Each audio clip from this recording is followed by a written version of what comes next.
It was last year on my birthday. Mr. Fernandez was supposed to show up? And instead, he went out and have sex with somebody else. Wait. On your birthday? Yes, on my birthday. He got home at 2 in the morning. Something is going on with you. Do you care? Oh, no, he didn't. Court will soon be back in session with one of our favorite stars. Divorce Court has been renewed, and the one and only Star Jones is joining me now to talk about how she judged season 1 and what she expects this go round. Good morning, Sister Star. Good morning. It's such a pleasure to see you again and to chat about Divorce Court, literally from my bench. You know, I don't usually do that. I usually come in there in some outfit so that you and I can sit together. But now today I get to wield the gavel right here on my bench. Season 25. Can you believe it? 25 years. Longest running court show on television, but you bring something different that is clearly working for today's audience. What do you think that is?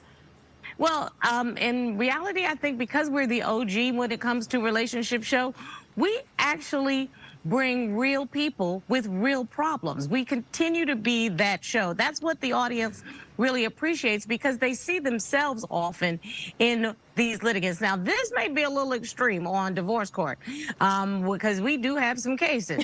But there's always some foundational thing that everyone can learn from, whether you've been cheated on in the past, whether you've battled addiction or you've had a partner that's battled addiction. Those are the kinds of issues that come up in Divorce Court every single day. And I get to bring some real resolution for the couples who are facing that drama or trauma, as I like to tell them. No matter what, we're going to give you a safe space to be heard. And that's what every one of the litigants who come into our courtroom really expect. Oh, I like that about a safe space. So many people are looking for that. What did you love about season 1 and what was maybe the most surprising revelation? So season 1 for me, season 24 for Divorce Court, because, you know, I love to brag. We're the longest running court show on television.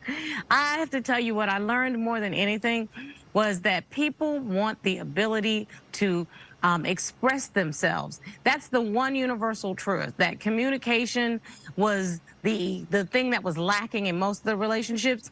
And then the feeling that they weren't being heard in that relationship. And I'll tell you what you're going to see this season, which was a little bit of a shock, but I'm happy to see more men are bringing their women to court. So we used to have a lot of women who would bring their men and complain about what they were not doing right. This time, you're going to see a lot of men who brought their women into court. It's also a safe space for the LGBTQ community. We've had gay couples, lesbian couples, straight couples. We've had transgender couples. What we want people to realize is everybody has relationship issues. And this is the space where you can come and lay it all out because we've all faced some of these issues. Lay it all out, and there's a lot that gets laid out. You're obviously settling disputes for couples on this show, but what generally is the most important piece of advice you'd give couples before it gets that far? Oh, I'm so glad that you asked that. I have so many experts who I've put together that'll be my expert witnesses to help me this season. But the one thing I universally tell both litigants, you must bring your whole self to the relationship before you can expect the relationship to grow. People who come into a relationship already damaged or already dealing with trauma, you must resolve that in and of yourself because you're going to bring that to the relationship and the relationship will not grow. It will not survive. And so getting yourself together is the first step to having a successful relationship. And I can pretty much tell everybody that that's the secret sauce. Ooh, you know we love listening to your advice. We can listen to it all day. Star, always good to have you on this show. But I'm going to go back to your original point, and that is that next time we need you right here in the studio face to face. Can't wait, because you know I'm a Midwest girl now. You all have co-opted me. I am from Chicago now. I have to actually say that, and I love it, and I can't wait to get back. All right, you take care. Thank you so much.